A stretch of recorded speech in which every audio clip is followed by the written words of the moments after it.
प्रकाशित जीवन प्रार्थना भवन में आपका स्वागत है। आज के संदेश में परमेश्वर आपसे बातें करेंगे। संदेश है परमेश्वर के साथ चलना। मनुष्य अपने जीवन में अपने शरीर को ताकतवर बनाता है और अपने शरीर पर तमाम प्रकार की साधना करता, परंतु फिर भी वह अकेला होता है। उसको लगता है मेरे साथ कोई नहीं, मैं अकेला हूँ। लेकिन प्रभु यीशु ने विनती की और कहा, मैं तुम्हें एक सहायक दूंगा जो सर्वदा तुम्हारे संग रहे। और क्रूस पर प्रभु बलिदान होकर हम सबके बीच में एक शांति देता है। आज का संदेश आपके जीवन में एक नई दिशा देगा। सुने। Praise the Lord. आप सभी लोगों को जय मसीह की। आज के दिन प्रभु का वचन फिर आपसे बातचीत करने के लिए तैयार है। आज का विषय है परमेश्वर के साथ चलना। मसीही जीवन परमेश्वर की आवाज़ को सुनना और उसके अनुसार जीवन जीना है। आज के समय में, आज के दौर में जिस तरह से मसीही विश्वासियों का विश्वास है, उसमें आज का वचन आपको सहायता करेगा कि किस प्रकार परमेश्वर के साथ चलना हो। प्रभु यीशु मसीह जब बादलों पर उठाए जाते हैं, जब वे आखिरी शब्द कहते हैं, तो वो बड़ा सामर्थी है जो हम सबको बहुतायत की आशीष देता है। यूहन्ना 14:16 से आज के वचन को शुरुआत करेंगे। यूहन्ना 14 अध्याय और उसकी 16वीं आयत से आज हम लोग परमेश्वर के वचन, परमेश्वर के विषय को जानने के लिए चले। मैं पिता से विनती करूंगा और वह तुम्हें एक और सहायक देगा कि वह सर्वदा तुम्हारे साथ रहे। Praise the lord. Yeshu Masih यहाँ पर कहते हैं, मैं पिता से विनती करूंगा और वह तुम्हें एक सहायक देगा कि सर्वदा वह तुम्हारे साथ रहे। प्रभु यीशु मसीह कहते हैं कि मैं एक सहायक के लिए विनती करूंगा और वो सर्वदा तुम्हारे साथ रहे। जब आपने प्रभु यीशु मसीह के द्वारा अपने जीवन को व्यतीत करने का फैसला किया, यीशु मसीह ने आपको चुना, क्योंकि बाइबल में लिखा है कि तुमने मुझे नहीं चुना परंतु मैंने तुम्हें चुना है। जब यीशु मसीह ने आपको चुना है तो उसने आपको अकेला नहीं छोड़ा। परमेश्वर के साथ चलना जो है वो जीवन है। वो जीवन है कि वो सहायक जो यीशु मसीह ने हमें और आपको दिया, उस सहायक के अनुसार अपने जीवन को व्यतीत करना। हम लोग उत्पत्ति की किताब उस 5 अध्याय उसकी 24वीं आयत में चलें कि जहां पर प्रभु यीशु मसीह ये कहते हैं कि मैं पिता से विनती करूंगा और वह तुम्हें एक सहायक देगा जो सर्वदा तुम्हारे साथ रहे। 3 चीजें इस वचन के अंदर आती हैं। सबसे पहली चीज कि यीशु मसीह विनती करता है, और दूसरी बात आती है कि वह कहता है मैं तुम्हें एक सहायक दूंगा, और तीसरी बात आती है कि तुम्हारे साथ रहे। प्रभु यीशु मसीह की विनती पिता से किसके लिए है? आपके और हमारे लिए है। प्रभु यीशु मसीह का घुटना जो गिड़गिड़ा कर पिता से बातें करता है, किसके लिए है? आपके और हमारे जीवन के लिए। वह आपको एक सहायक देने के लिए पिता से विनती करता है और कहता है कि वो सर्वदा तुम्हारे साथ रहे। पिता अपने पुत्र की सुनता है, मसीह की सुनता है, और वह उसके हर कहे हुए शब्द को पूरा करता है। और निश्चित उसने इस प्रार्थना को सुना पिता ने और अपना सहायक दिया। क्या वो सहायक आपके पास है? क्या सर्वदा वो आपके साथ रहता है? इसको आपको महसूस करना होगा। आइए उत्पत्ति 5:24 को पढ़ेंगे। हनोक परमेश्वर के साथ साथ चलता था। हनोक जो है पुराने नियम में वो परमेश्वर के साथ साथ चलता था। फिर वह लोप हो गया, और फिर हनोक अचानक से लोप हो गया, क्योंकि परमेश्वर ने उसे उठा लिया। क्योंकि परमेश्वर ने हनोक को उठा लिया। हालेलुया। हालेलुया। हनोक का भी जीवन था मेरे प्रिय लोगों, और उसको उठा लिया परमेश्वर ने। लेकिन सबसे जो महत्वपूर्ण बात इस आयत में आती है कि हनोक परमेश्वर के साथ साथ चलता था। आज आपके जीवन का कदम क्या परमेश्वर के कदम के अनुसार है? उसके साथ साथ चलने का आपने फैसला किया है। यशायाह नबी की किताब में लिखा है कि तुम्हारा चाल चलन और मेरा चाल चलन एक समान नहीं है। तेरी गति और मेरी गति, परमेश्वर कहता है, एक समान नहीं है।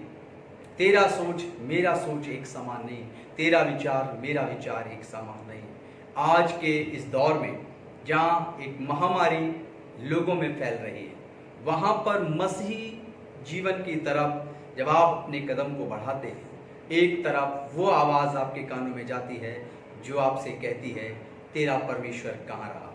एक तरफ वो आवाज़ जो आज आपको इस वीडियो के माध्यम से मिलती है कि परमेश्वर का वायदा है कि वो सर्वदा एक सहायक देकर तेरे संग रहेगा।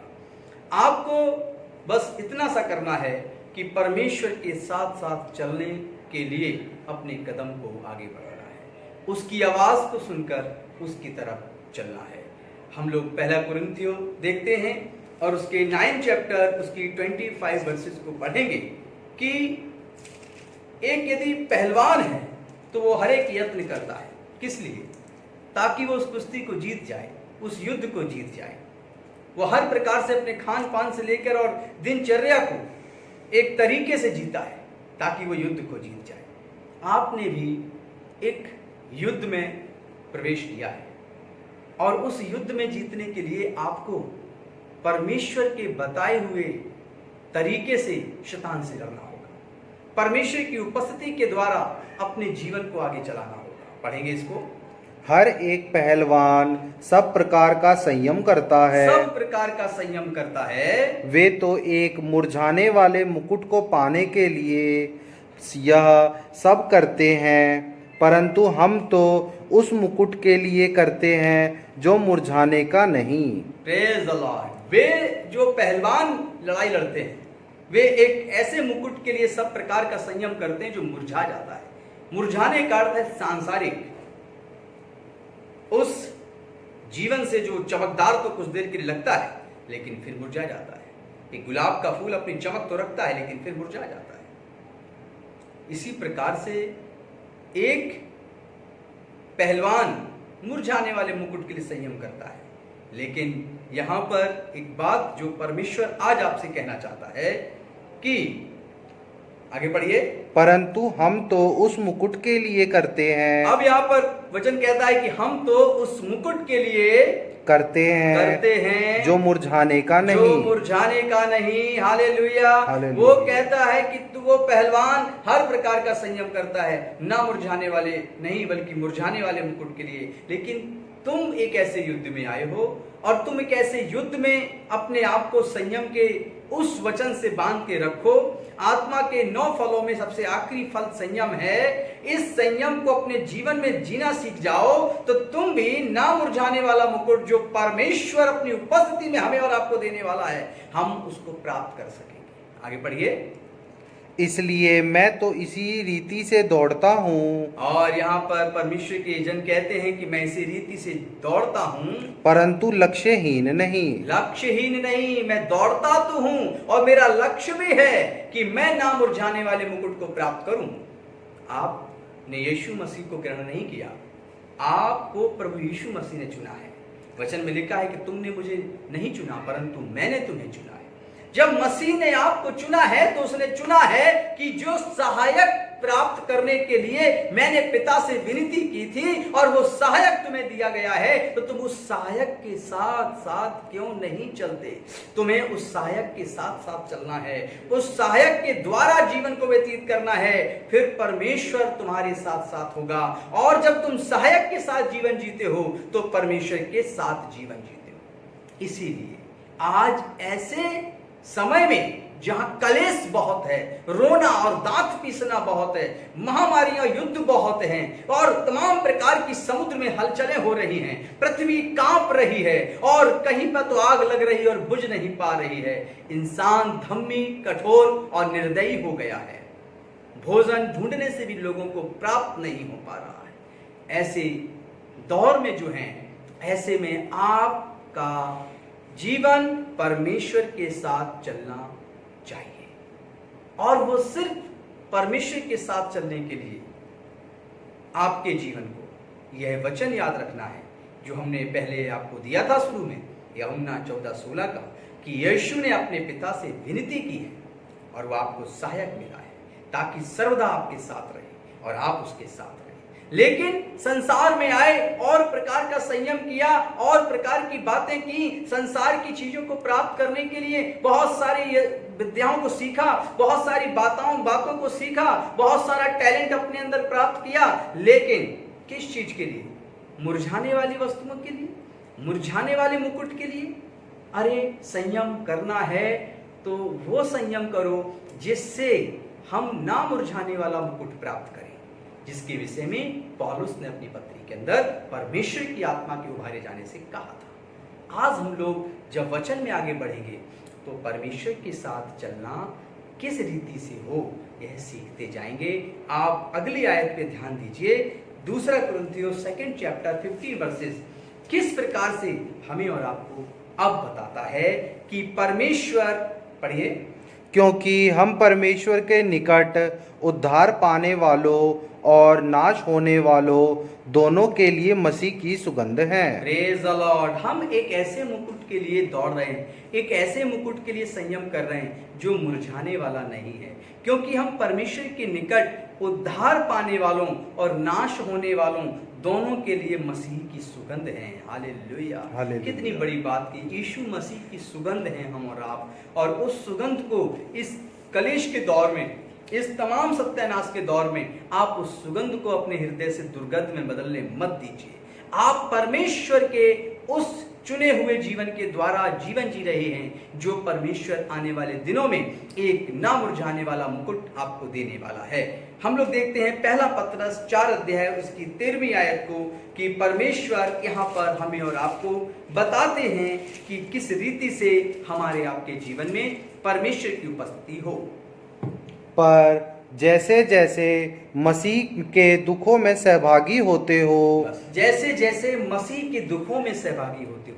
क्या हम भूल गए कि हमारा आपका प्रभु यीशु मसीह जगत में आया और एक कुंवारी कन्या से जन्म लेकर वह कैसे मारा गया, कूटा गया और कैसे उसके शरीर को लहूलुहान किया गया, 39 कोड़े मारे गए, वह भूखा भी रहा और वह शैतान के परखे जाने पर जयवंत भी हुआ और वह सूली पर जले जाते समय उसके मुंह पर थूका गया और उसके आंखों को बंद कर कर उसके चांटे थप्पड़ मार कर कहा, बता तुझे पहले किसने मारा। ऐसी दुर्दशा हमारे आपके प्रभु यीशु की हुई। किसकी खातिर हुई? इसकी खातिर कि हम और आप ना मुरझाने वाले मुकुट को हमेशा देखते रहें और मसीह की सुगंध में अपने जीवन को बदलते चले जाएं। लिखा है पर जैसे जैसे मसीह के दुखों में सहभागी होते हैं आनंद करो, जिससे उसकी महिमा के प्रकट होते समय भी तुम आनंदित और मगन हो। यीशु मसीह जब प्रकट होगा तो आपके जीवन में आनंद और मगन होना चाहिए। आपकी आंखें, आपका मन, आपका जीवन प्रभु यीशु मसीह के उस जीवन को देखते हुए आगे बढ़ेगा। तो वो कहता है मैं जानता हूं कि मैं तुम्हारे संग हूं, तुम भी जान जाओ कि हाँ मैं तुम्हारे संग हूं। पहला तीमुथियुस के अंदर हम लोग चलेंगे और उसके 4 चैप्टर उसकी 8 वर्सेस को पढ़ेंगे। पहला तीमुथियुस 4:8 क्या कहता है? क्योंकि देह की साधना से कम लाभ होता है। और संसार के लोग सोचते हैं कि हम परमेश्वर के साथ चल रहे हैं, वे शरीर को कई प्रकार से दुख देते हैं, शरीर की साधना करते हैं। तो लिखा है क्योंकि देह की साधना से कुछ भी लाभ नहीं होता, पर भक्ति सब बातों के लिए लाभदायक है। सब बातों के लिए लाभदायक है। शरीर की साधना शारीरिक रीति से है, लेकिन भक्ति भीतरी मन के स्वभाव से निकाली जाती है और शरीर को कंट्रोल कर लेती है। जैसे एक नाव को छोटी सी पतवार जिधर चाहे उधर मुड़ा देती है और छोटी सी पतवार से एक बड़ी सी नाव पूरी की पूरी नदी को पार कर जाती है, उसी प्रकार से भक्ति भी होती है। उस भक्ति का भाव, उस भक्ति का भीतरी स्वभाव से निकलना शरीर को अपने बस में परमेश्वर करने की ताकत दे देता है। आपके जीवन के अंदर परमेश्वर के साथ चलने का जो जीवन का एहसास है वो इसी बात से होगा कि परमेश्वर की उपस्थिति में आप चल रहे हैं तो आप बाहरी साधना नहीं, भीतरी भक्ति के स्वभाव से भरते और लवरेज होते चले जाएंगे। आगे लिखा है क्योंकि इस समय के और आने वाले जीवन की भी प्रतिज्ञा इसी के लिए है। भी प्रतिज्ञा इसी बात के लिए है यह बात सच और हर प्रकार के से मानने के योग्य है। Praise the Lord. और यह बात सच है और हर प्रकार से मानने योग्य है कि शरीर की साधना से कोई लाभ नहीं होता। भक्ति का लाभ भीतरी स्वभाव के बदलाव से होता है। परमेश्वर आपके जीवन में भीतरी रूप से आपके साथ प्रकट होना चाहता है। यीशु मसीह कहते हैं, जिसने मुझे प्राप्त किया उसने पिता को प्राप्त किया, और जिसने पिता को प्राप्त किया उसने मुझे प्राप्त किया। और इस बात में तुम आनंदित हो जाओ कि मैं तुम्हारे संग संग चलता हूं। हम लोग देखते हैं फिलिपियो 3 अध्याय उसकी 13वीं आयत को। फिलिपियो 3rd चैप्टर 13 और 14 वर्सेस को हम लोग पढ़ेंगे कि यहाँ पर किस प्रकार से हम उसके साथ उपस्थित रहें और वो हमारे साथ साथ चल सके।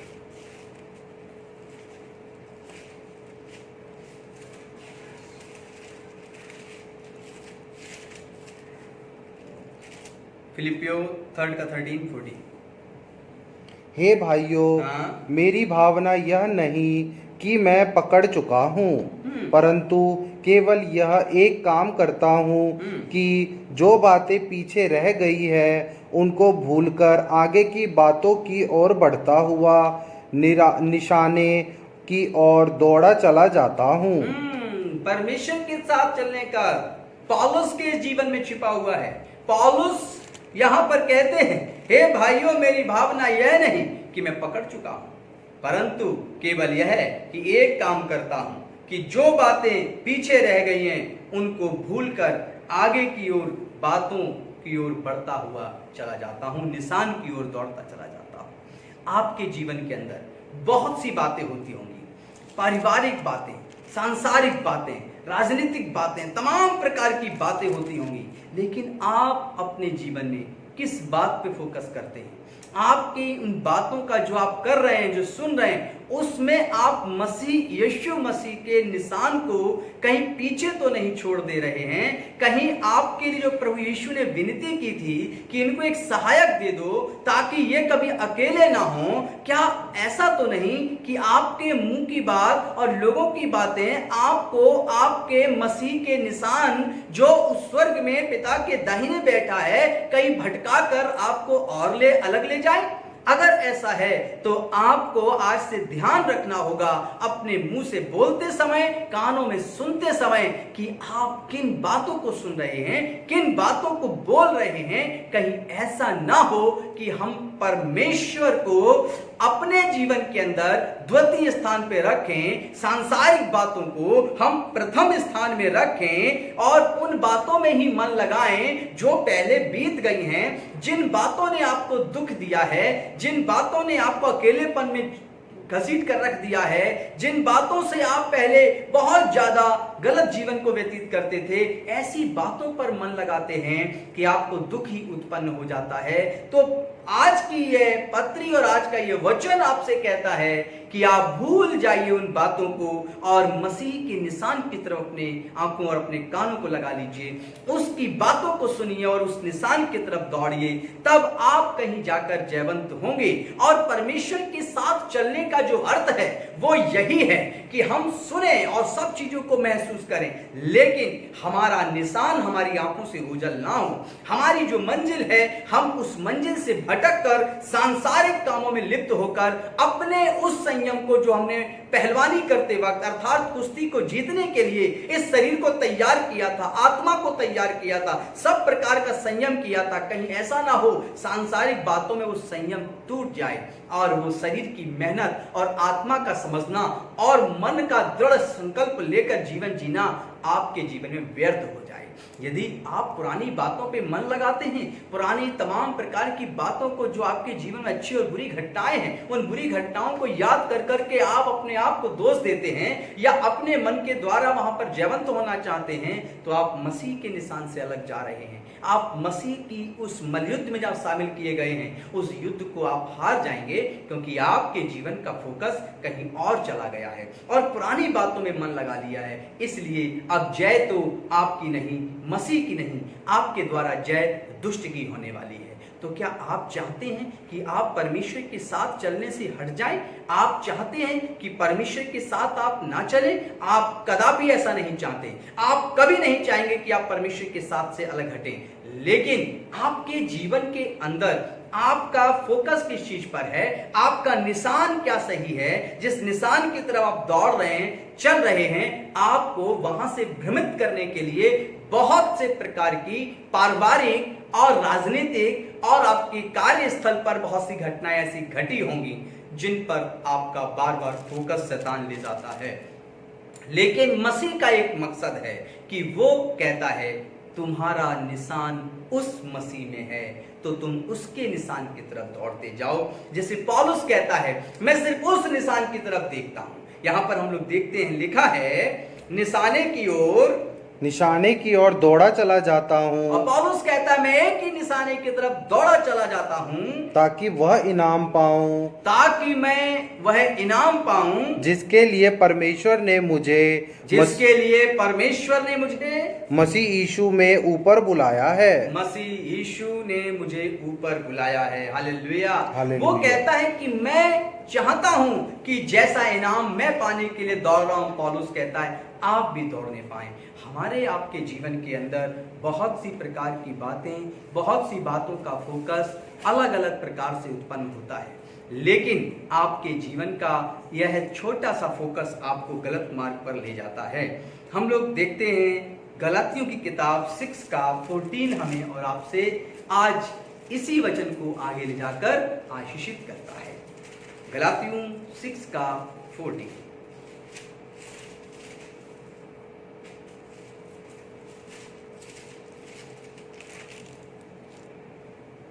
पर ऐसा न हो कि मैं अन्य किसी बात का घमंड करूं, और बात का घमंड करूं, केवल हमारे मसीह यीशु के क्रूस का, जिसके द्वारा संसार मेरी दृष्टि में और मैं संसार की दृष्टि में क्रूस पर चढ़ाया गया हूँ। Praise the Lord. यहाँ पर लिखा है, पौलुस कहते हैं मैं किसी और बात पे घमंड ना करूं सिवाय इस बात के कि यीशु मसीह क्रूस पर चढ़ाया गया है। हाँ, क्रूस पर चढ़ाया गया। पौलुस कहता मेरे घमंड करने का कारण सिर्फ यीशु का क्रूस है। क्या आपके घमंड करने का कारण आपकी बड़ी सी गाड़ी है, एक बड़ा सा बंगलो है, बड़ा सा फ्लैट है, बड़ा सा घर है, आपके शरीर की अच्छी दशा है, या फिर आपकी शारीरिक सुंदरता है, या फिर आप किसी और ऐसी सांसारिक वस्तु या पद पर घमंड करते हैं? तो पौलुस के जीवन के विषय में आपको यह समझना है आज कि उसका निशान एक था जिस निशान की तरफ वो जा रहा था, और वो यहाँ कहता है मैं किसी बात पे घमंड नहीं करता, सिर्फ इस बात पर कि यीशु मसीह क्रूस पर कुर्बान हुआ। आपको भी ये परमेश्वर के साथ चलने वाला जीवन आज समझना है कि आपके मुख से, आपके जीवन से क्या वास्तव में परमेश्वर को पहली महिमा दी जाती है, और क्या आप उस निशाने की तरफ चल रहे हैं। ऐसे समय में जब आप लॉकडाउन है, ऐसे समय में जब आपकी जॉब खतरे में है, आपका व्यापार खतरे में है, आपके जीवन के अंदर नहीं पता कि हम कल क्या खाएंगे, क्या पिएंगे, ऊपर की तरफ बढ़ेंगे या नीचे ही की तरफ गिर जाएंगे, आप किन बातों पे मन लगा रहे हैं? उन बातों पे जो परमेश्वर ने पवित्र शास्त्र में आपके लिए कही, या उन बातों पे जो संसार के द्वारा हमारे कानों में डाली जाती हैं, आपके कानों में डाली जाती है? यहाँ पर इस बात का विशेष ध्यान रखें कि पौलुस क्रूस को छोड़ किसी और चीज पर नहीं देखता। आज के समय में आपको क्रूस की तरफ देखना है। आज के समय में आप परमेश्वर के साथ चल रहे हैं तो आपका निशान मसीह का क्रूस होना चाहिए। आपका निशान उस परमेश्वर के उस बहते हुए हाथ लहू के दिखने चाहिए जिसके द्वारा हम शिफा और चंगाई पाते हैं। हम लोग देखते हैं गलातियों 6 का 9 क्या कहता है इसी आयत में, हम भले काम करने में साहस ना छोड़े। और कहीं ऐसा तो नहीं कि आप सोच रहे हो कि परमेश्वर आप मेरे साथ चल रहे हैं फिर भी मैं इतना दुख उठा रहा हूं, परमेश्वर आप मेरे संग हैं, वो सहायक मेरे संग है, फिर भी मैं दुख उठा रहा हूं। तो याद रखें कि यीशु मसीह का क्रूस, जो भी पौलुस ने कहा कि मैं उस पर घमंड करता हूं, वो व्यर्थ नहीं है। उस क्रूस के द्वारा साहस उत्पन्न होता है कि दुखों में भी परमेश्वर ने अपने पुत्र यीशु मसीह को नहीं छोड़ा, उसको जीवंत किया और जीवित कर हमारे सामने प्रकट किया। वो कहता है भले काम करने का ही आप ना छोड़ें, चाहे कितनी दुख मुसीबत हो, आपके हृदय से भलाई कम नहीं होनी चाहिए। जब भलाई आपके जीवन से लोगों तक प्रकट होगी तब आपके साथ परमेश्वर है, इस बात का एहसास दूसरों को होगा। परमेश्वर के साथ चलने का अर्थ, परमेश्वर की उपस्थिति में रहने का अर्थ है कि भय के जीवन में भी अपने पिता पे हियाव रखना और उसके साथ बने रहना। लिखा है कि क्योंकि यदि हम ढीले ना हो तो ठीक समय पर कटनी काटते हैं। यदि हमारे हाथ प्रार्थना करने के लिए, दुआ करने के लिए और एक निशान जो हमने जीवन में बनाया है मसीह का क्रूस, यदि उसकी तरफ हम फोकस करते हैं तो हमारे हाथ ढीले ना हो, कि कहीं ऐसा ना हो कि हम दुआ के लिए ढीले पड़ जाएं और प्रार्थना का जीवन कमजोर कर दें और फिर हमारे हाथ में जो संयम किया था उसका प्रतिफल ना आने पाए और फिर आप अपने ही जीवन के अंदर दुखित होकर फिर पुरानी और बेकार सी व्यर्थ बातों में मन लगाएं। हम लोग देखते हैं पहला यूहन्ना 1:17 क्या कहता है। पहला यूहन्ना 1:17 पढ़िए। यदि आपको लगता है कि आप पुरानी बातों पे मन लगाते हैं, यदि आपको लगता है कि परमेश्वर आपके साथ है फिर भी आप अंधकार में हैं, तो प्रभु क्या कहते हैं। पहला यूहन्ना 1:7 पढ़िए। पहला यूहन्ना 1:7। पर यदि जैसा वह ज्योति में है, जैसा कि वह ज्योति में है वैसे ही हम भी ज्योति में चले। और वो चाहता है कि वैसे ही हम ज्योति में चले। तो परमेश्वर के साथ चलने का अर्थ ज्योति में चलना है।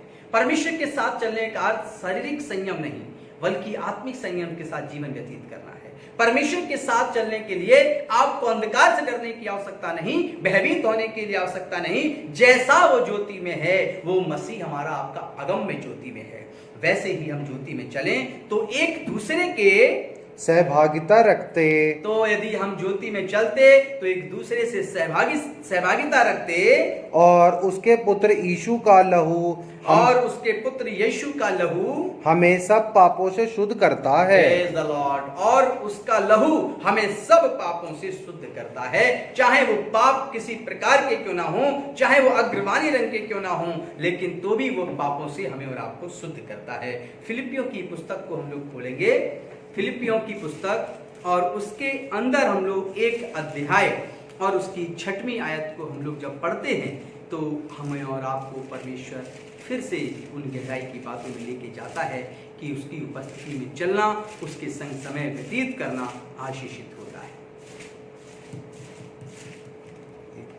हाँ। मुझे इस बात का भरोसा है कि जिसने तुम में अच्छा काम आरंभ किया है वही उसे यीशु मसीह के दिन तक पूरा करेगा। Praise the Lord। जिस परमेश्वर ने आपके जीवन के अंदर ये अच्छा काम आरंभ किया है वही उसके आने तक पूरा भी करेगा।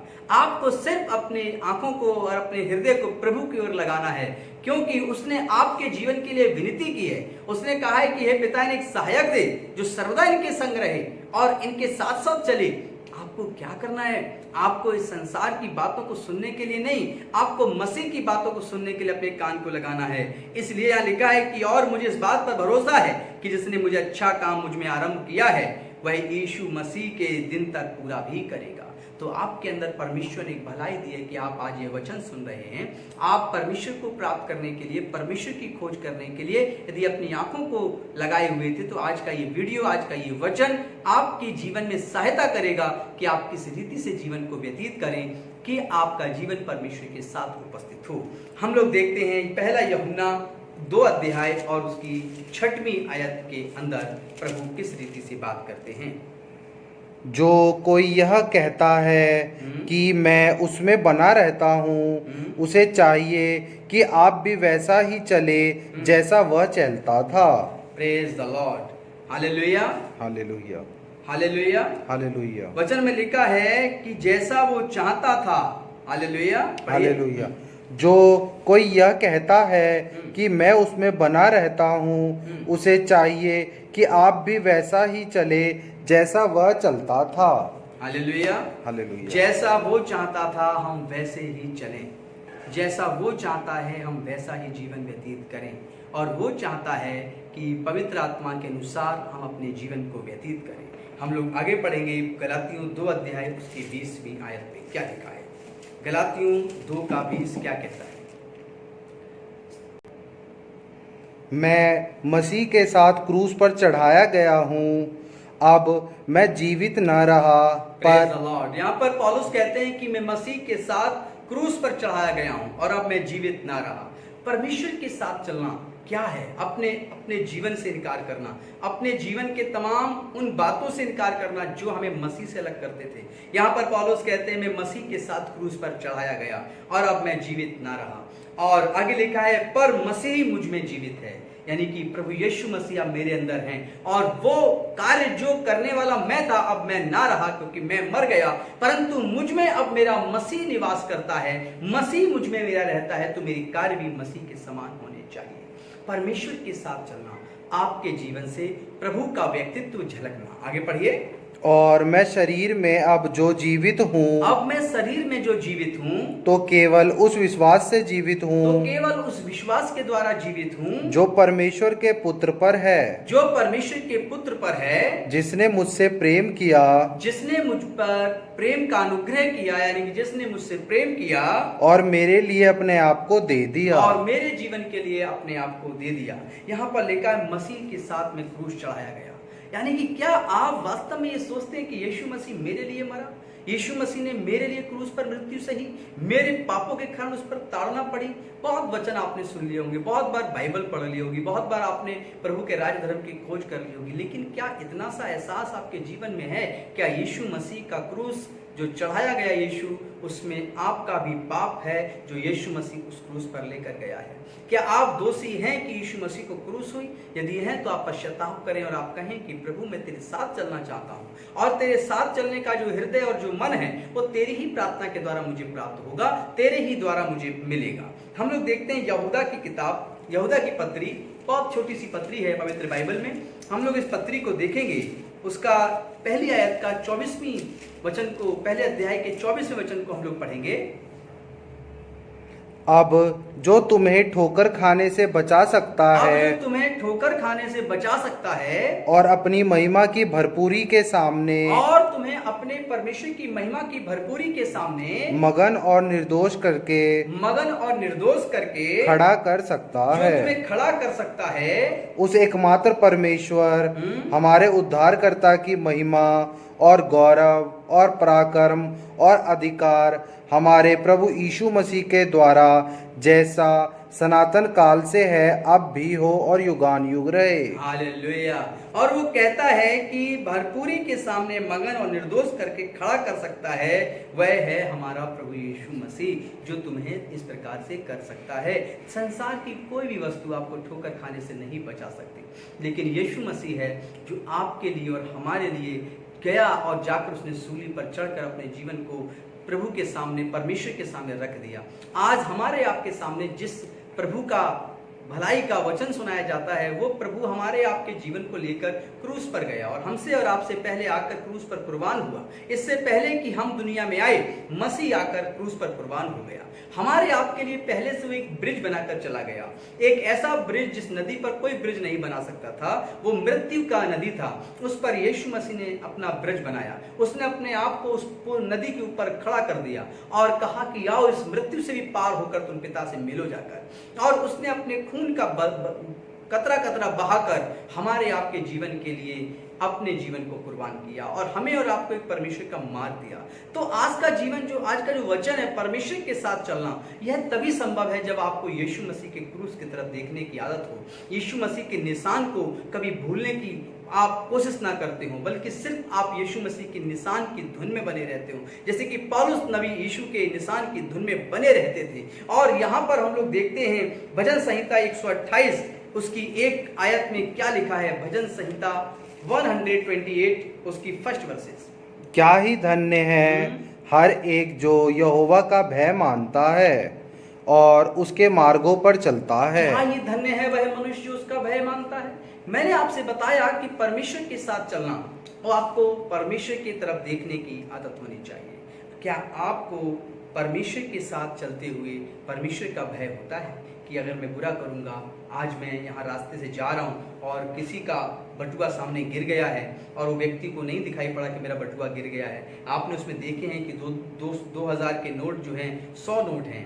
आपके मन में क्या आता है कि इस बटुए को रख लूँ या वो सामने एक व्यक्ति जा रहा है उसको दे दूँ? अब मसीह क्या कहता है, यदि मैं तुम्हारे साथ हूँ और परमेश्वर के साथ साथ तुम चल रहे हो तो तुम क्या करोगे? तुम भय परमेश्वर का मानोगे, लालच छोड़ दोगे और एक लंबी सी आवाज लगाकर उस व्यक्ति को जिसका बटुआ गिर गया रोकोगे और उसको उसके पूरे पैसे समेत बटुआ दे दोगे। जब वो आपकी तारीफ और प्रशंसा करेगा तब आप क्या कहेंगे? सारी महिमा यीशु मसीह को मिले। इस प्रकार से आपके संग परमेश्वर है, इस बात का कार्य आपके कर्मों के, आपके जीवन के व्यवहार के द्वारा तीसरे व्यक्ति को पता चला। जब तीसरे को पता लगा कि प्रभु यीशु पर ईमान लाने वाले व्यक्ति का जीवन एक ईमानदारी से भरा हुआ होता है, तब वो आपके जीवन से मसीह को देखेगा। तो यहाँ पर लिखा है, क्या ही धन्य है हर एक जो यहोवा का भय मानता है और उसके मार्गों पर चलता है। मेरे प्रिय लोगों, आप परमेश्वर का भय मानना बंद मत करिए। इस संसार में इस महामारी का भय तो आप मान रहे हैं, लेकिन सबसे पहले परमेश्वर का भय मानिए कि हमारे इस समय लॉकडाउन के जीवन में प्रार्थना करते करते, प्रभु की खोज करते करते आप थक गए, आप फिर से पुराने जीवन को जीने लगे हैं, फिर से आप पुराने जीवन की तरफ मुड़ के चलने लगे हैं। तो फिर आपकी जो संयम में आपने पहले महीने में किया था, पहले महीने में जो परमेश्वर की आराधना और स्तुति की थी, जब लॉकडाउन शुरू हुआ था, वो तो व्यर्थ ठहर गई, क्योंकि आप लॉकडाउन खुलते खुलते फिर वही व्यक्ति बन गए जिस व्यक्ति को लॉकडाउन से पहले परमेश्वर चाहता था कि बदलाव धारण करें। तो आपका बदलाव इस बात पर निश्चित करता है कि आपका जीवन में हमेशा भय परमेश्वर के साथ है। आप डरते हैं अपने परमेश्वर से कि वो हमारी जगह देख रहा है, वो हमारे साथ साथ चलता है, तो आप अपने कर्मों का सही सही प्रयोग अपने जीवन में करेंगे। अगली लाइन में इसी में लिखा था, और उसके मार्गों पर चलता है और वो उसके मार्गों में बना रहता है। यशायाह नबी की किताब और उसके 40 चैप्टर और उसकी 31 वर्सेस में लिखा है पुराने नियम के अंदर। हम लोग इस वचन को भी यहाँ पर देखेंगे कि जो यहोवा की बाट जोते हैं, परंतु जो यहोवा की बाट जोते हैं वे नया बल प्राप्त करते जो जाएंगे। यहोवा की बाट जोते हैं वे नया बल प्राप्त करेंगे, वे उकाबों के समान उड़ेंगे, वे उकाब के समान उड़ेंगे, वे दौड़ते और श्रमित न होंगे, और वे दौड़ेंगे लेकिन श्रमित ना होंगे, चलेंगे और थकित न होंगे, और वे चलेंगे लेकिन थकित ना होंगे। हालेलुया। हालेलुया। आपके संग परमेश्वर चलेगा, और जब परमेश्वर आपके संग चलेगा तो आप उकाब के नाई एक बड़े बल को प्राप्त करेंगे। दौड़ेंगे, चलेंगे, मेहनत करेंगे, लेकिन आप थकित ना होंगे। प्रार्थना करेंगे, बड़ी देर तक प्रार्थना करेंगे, लेकिन आप थकित ना होंगे। आप बाइबल पढ़ेंगे लेकिन थकित ना होंगे। आप उसके कार्य में लगे रहेंगे लेकिन थकित नहीं होंगे। यह कब होगा? जब परमेश्वर आपके संग संग चलेगा। इफिसियों की पत्री हम लोग देखेंगे 4 चैप्टर उसकी 11 वर्सेस के अंदर किस प्रकार से परमेश्वर ने कहा है। उसने कुछ को प्रेरित नियुक्त करके, और यहाँ पर लिखा है, और उसने कितनों को भविष्यवक्ता नियुक्त किया, और कुछ को भविष्यवक्ता नियुक्त करके, और कुछ को सुसमाचार सुनाने वाले नियुक्त करके, और कुछ को रखवाले और उपदेशक नियुक्त करके दे दिया। हाँ, उसने हमारे आपके लिए बहुत सारी व्यवस्था की है। परमेश्वर ने भविष्यवक्ता, उपदेशक, प्रचार करने वाले और पर चंगाई और शिफा देने वाले हाथ, और हमें और आपको संभाल कर प्रभु के आने तक रखे रहें, ऐसी बहुत से प्रकार की आशीषों की व्यवस्था उसने पृथ्वी पर की है। उसमें पास्टर, उसमें बिशप, उसमें और बड़े बड़े पदों को परमेश्वर ने बनाया, इसलिए नहीं कि वे अच्छे अच्छे भोजन खाकर तृप्त करें, बल्कि इसलिए कि वे उन परमेश्वर के लोगों को जो परमेश्वर को ढूंढते और खोजते हुए आते हैं, उनको परमेश्वर के विषय में साफ साफ और सही सही बताएं। आगे लिखा है पवित्र वचन के अंदर, और जो प्रभु की संगति में रहता है वह उसके साथ एक आत्मा हो जाता है। हालेलुया। हालेलुया। प्रभु का वचन कहता है कि जो प्रभु की संगति में रहता है वह एक आत्मा हो जाता है। क्या आपकी संगति परमेश्वर के वचन के साथ, परमेश्वर के लोगों के साथ है? आप परमेश्वर को ढूंढना चाहते हैं परमेश्वर के वचन के अनुसार, तो निश्चित वो आपको मिलेगा। लेकिन वो तो आपको मिल चुका है, क्योंकि हमारी आपकी जो पहली आयत थी वचन की, वो कहता है कि मैं तुम्हें एक सहायक दूंगा जो सर्वदा तुम्हारे संग रहे। वो जो सर्वदा आत्मा हमारे आपके संग रहने के लिए प्रभु यीशु मसीह ने दिलवाया है, वह इस बात पर केंद्रित करता है कि हम प्रभु की संगति में बने रहें और उसके साथ हम एक आत्मा हो जाएं। आगे लिखा है, व्यभिचार से बचे रहो, और तुम यदि प्रभु की संगति में और बढ़ना चाहते हो तो तुम व्यभिचार से बचे रहो। जितने अन्य पाप मनुष्य करता और है जितने भी अन्य पाप मनुष्य करता है वे देह के बाहर है, और वे शरीर के बाहर हैं, परंतु व्यभिचार करने वाला लेकिन व्यभिचारी जीवन जीने वाला व्यक्ति अपनी ही देह के विरुद्ध पाप करता अपनी है। देह के विरुद्ध पाप करता है। क्या तुम नहीं जानते कि तुम्हारी देह पवित्र आत्मा का मंदिर है Praise the Lord। और परमेश्वर के साथ चलना है तो इस मंदिर को स्वच्छ साफ रखना होगा, इस शरीर को व्यभिचार रूपी एक ऐसे घिनौने काम से बचाना होगा, तब ये शरीर तुम्हारा सच मायने में परमेश्वर का मंदिर बनेगा। और वो साफ साफ कहता है, क्या तुम नहीं जानते कि ये देह परमेश्वर पवित्र आत्मा का मंदिर है? वही पवित्र आत्मा जिसको यीशु मसीह ने कहा था, हे पिता इन्हें वो सहायक दे जो सर्वदा इनके संग रहे। वो सहायक तो आपके संग है, लेकिन शरीर की साधना से ही काम नहीं चलेगा। इसको इन बुरे स्वभाव की बातों से आपको अलग करके धार्मिकता से परिपूर्ण करना होगा। और जिस विषय में आप कह सकेंगे कि प्रभु मेरे साथ चलता है, क्योंकि मैं अपने जीवन को हमेशा जांचता हूं और हमेशा उस मार्ग पे चलाने की कोशिश करता हूं जिस मार्ग में हमारे यीशु मसीह का निशान है, हमारे परमेश्वर का निशान है, क्रूस की वो मृत्यु, क्रूस का वो लहू है। आइए हम लोग देखते हैं पहला यूहन्ना 3 अध्याय और उसकी 2 और 3 आयत क्या कहती है। पहला यूहन्ना 3 अध्याय उसकी 2 और 3 आयत। हे प्रियो, अब हम परमेश्वर की संतान हैं। हे प्रियो, अब हम जो जान गए हैं कि इस जीवन के अंदर परमेश्वर के निशान की तरफ चलना है और संसार का संयम व्यर्थ है यदि हम आत्मा में बलवंत होकर उसके साथ जीवन नहीं बिताते। तो इसलिए लिखा है कि परमेश्वर की संतान है, हम जान गए हैं और अभी तक यह प्रकट नहीं हुआ कि हम क्या कुछ होंगे, कि हम आगे चलकर क्या कुछ होंगे। इतना जानते हैं कि जब वह प्रकट होगा, इतना जानते हैं कि जब वो मसीही प्रकट होगा तो हम उसके समान होंगे, क्योंकि उसको वैसा ही देखेंगे और हम मसीह को ठीक वैसा ही देखेंगे जैसा वह है और जैसा वो मसीह है। हालेलुया। हालेलुया। उसके अंदर कोई बदलाव नहीं होगा। जब मसीह यीशु मसीह को हम लोग देखने के लिए आंखें उठाएंगे, वह वैसा ही है जैसा हम उसे देखना चाहते हैं, पवित्रता और सामर्थ से परिपूर्ण। लिखा है प्रेरितों के काम उसके 10वीं 38वीं 10 से उसका 38 आयत को हम लोग पढ़ेंगे। प्रेरितों के काम 10 का 38। परमेश्वर ने किस रीति से यीशु नासरी को पवित्र आत्मा और सामर्थ्य से अभिषेक किया, वह भलाई करता और यीशु मसीह के संग पवित्र आत्मा और सामर्थ्य, इसलिए यीशु मसीह का जो नेचर था वो भलाई करता और सबको जो शैतान के सताए हुए थे, जो शैतान के सताए हुए हैं, अच्छा करता फिरा। यीशु मसीह अच्छा करता फिरा, क्योंकि परमेश्वर उसके साथ था। क्योंकि परमेश्वर उसके साथ था। अब क्या परमेश्वर आपके साथ है तो आपके जीवन से भलाई का काम बंद नहीं होना चाहिए। आपकी ईमानदारी धार्मिक लोगों के साथ और संसार के साथ बढ़ती रहनी चाहिए। आप संसार में शरीर की साधना नहीं, भीतरी स्वभाव के बदलाव की तरफ चलने चाहिए। हम लोग देखते हैं प्रेरितों के काम 1 का 8 क्या कहता है। प्रेरितों के काम 1:8 क्या कहता है कि अब पवित्र आत्मा जो तुम अपने जीवन में लाकर उसके अनुसार जीवन जीना चाहते हो तो निश्चित परमेश्वर के साथ चलते हो। परंतु जब पवित्र आत्मा तुम पर आएगा, जैसा कि मसीह पवित्र आत्मा से परिपूर्ण था, उसके जीवन के काम थे कि वो भलाई करता, दुष्ट आत्मा से लोगों को छुटकारा देता, चंगाई और शिफा देता, और उसके नम्रता और उसका दीनता उसके सामने बहुत ज्यादा पावरफुल तरीके से काम कर रही थी। यहाँ पर लिखा है परंतु जब पवित्र आत्मा तुम पर आएगा, जब तुम पवित्र आत्मा को उसको प्राप्त करोगे तब तुम सामर्थ्य पाओगे। और तब तुम सामर्थ्य पाओगे। कौन सी पवित्र आत्मा? ये कौन सा है जीवन? ये वही है जहां पर लिखा था कि यीशु मसीह ने विनती की और कहा इन्हें एक सहायक दे जो सर्वदा इनके संग रहे। हालेलुया। हालेलुया। वो सहायक जो है यहाँ पर अपने नाम को व्यक्त कर रहा है कि जब तुम पर वह सामर्थ्य आएगा और यरूशलेम और सारे यहूदिया, और जब तुम सामर्थ्य पाओगे तब यरूशलेम और सारे यहूदिया और सारे सामरिया और पृथ्वी की छोर तक मेरे गवाह होंगे। छोर तक मेरे गवाह होंगे। हालेलुया। परमेश्वर का वचन कहता है कि वो सामर्थ्य जब उतरेगा तो उसके द्वारा पृथ्वी के छोर छोर तक मेरे गवाह होंगे। आज पृथ्वी के हर कोने कोने में मसीह के गवाह हैं कि यीशु मसीह चंगा करता है, यीशु मसीह सच्चा प्रभु है जो हमें दर्शन देता है, यीशु मसीह हमारे भीतरी और बाहरी जीवन को बदल देता है।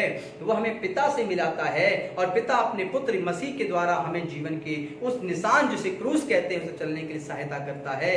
इसलिए आप सब उस निशान की तरफ दौड़ते हुए चले जाइए जहां पर आपको अनंत जीवन मिलेगा, जहां पर आपको बड़ी महिमा और बड़ा आदर मिलेगा। Hallelujah, hallelujah. आइए हम लोग प्रार्थना करेंगे आज के संदेश के बाद कि परमेश्वर आपको सहायता करे, आपकी मदद करे। Thank you my lord Jesus. प्रभु जी, प्रार्थना करते हैं आज के संदेश के लिए। प्रभु जी, अभी इसी का वचन आगे और भी था, लेकिन प्रभु जी जहां पर भी आपने हमें कहा कि प्रार्थना करें ताकि इस बात से सुनने वालों पर आशीष आए कि जितना बताया गया है वे उसके द्वारा अपने आप को देखें कि क्या वह परमेश्वर के साथ चलते हैं। प्रभु जी, परमेश्वर के साथ जीवन को व्यतीत करना, पवित्र आत्मा से परिपूर्ण होकर जीवन जीना है। पवित्र आत्मा वह सहायक है जो यीशु के द्वारा विनती करने पर हम सबको दिया गया, और वो पवित्र आत्मा नहीं चाहता कि हम सब कभी लज्जित हो। वह हम सबको पिता के पुत्र यीशु की निशान की तरफ ले जाना चाहता है। ऐसे समय प्रभु जहाँ महामारी फैली हुई है, कोरोना नाम का वायरस संसार भर में लोगों पर फैल रहा है, ऐसे में प्रभु जी आपका वह पवित्र आत्मा वह सहायक तमाम इन विश्वासियों की जो लोग प्रार्थना कर रहे हैं, यीशु मसीह के नाम से सामर्थ्य रूप से उतरे और ये लोग कहें कि यीशु मुझे शिफा देगा और वह मेरे संग संग रहता है, ये महारोग मेरा कुछ न कर सकेगा। प्रभु जी, पूरे भारत देश के लिए, पूरे विश्व के लिए हम प्रार्थना करते हैं कि वो वैक्सीन बनाकर अपने अनुग्रह से तैयार करवाइए प्रभु, जो लोगों तक पहुंच सके। मिस्र के देश में जब प्रभु महामारी आई तो पिता परमेश्वर मेमने का लहू इजरायलियों ने अपने घर की चौखट पर लगाया और उनके पास से वह विपत्ति गुजर जाती थी, लेकिन घर की चौखट के अंदर नहीं आती थी। प्रभु यीशु मसीह आज आपके जितने विश्वासी जन हैं, मैं उनके घर की चौखट पर और मैं अपनी चौखट पर जो हमारे पत्नी बच्चे परिवार रहते हैं और घराने के लोग रहते हैं, कलीसिया के हर विश्वासी और जो प्रचार सुन रहे हैं उनके घराने के लोग, उनके सबके घर की चौखट पर हम आपके मेमने यीशु मसीह के पवित्र लहू को लगा देते हैं कि उनके घर के करीब और हर एक विश्वासी के मस्तक पर तेरा लहू लगाते हैं। खुदावन, तेरा लहू बड़ा बेसकीमती है, जिसे देखते ही वो रोग हो, महारोग खत्म हो, अंत हो उसका, और तेरे द्वारा हम जयवंत हो। प्रार्थना करते हैं प्रभु, जो सड़क पर भूखे, लाचार, बीमार लोग, मजदूर चल रहे हैं, भटक रहे हैं, वे अपने घरों तक पहुंचने पाए। जो लोग प्रभु जी संतान पाना चाहते हैं, जिनके बहुत सालों से गर्भ नहीं खुले प्रभु जी, तो अपने अनुग्रह से उनको संतान, अपनी पवित्र आत्मा से उनको परिपूर्ण कर। मैं विनती में प्रार्थना करता हूँ कि अपने उद्देश्य को पूरा कर। जिन्होंने आज का वचन सुना, हाँ प्रभु जी, वे एक एक आयत को जोड़कर समझकर जानने पाए कि परमेश्वर के साथ चलना हमारे जीवन के लिए आशीष का कारण है। हाँ मेरे प्रभु जी, होने दे पिता, अपने स्वर्गीय भंडार से इनके जीवन में आशीष आने दे। प्रभु जी, आज का वचन आपके द्वारा था, समझने वालों ने बुद्धि और ज्ञान पाया हो, निश्चित ही आशीष पाए। यीशु के नाम, आमीन। Praise the Lord. आज के संदेश के लिए परमेश्वर पिता का धन्यवाद हो। इसका दूसरा पार्ट जल्द ही आपके पास होगा, परमेश्वर के साथ चलना, और आप इस चैनल को सब्सक्राइब करें, शेयर करें और आप सदा परमेश्वर में बने रहें। God bless you.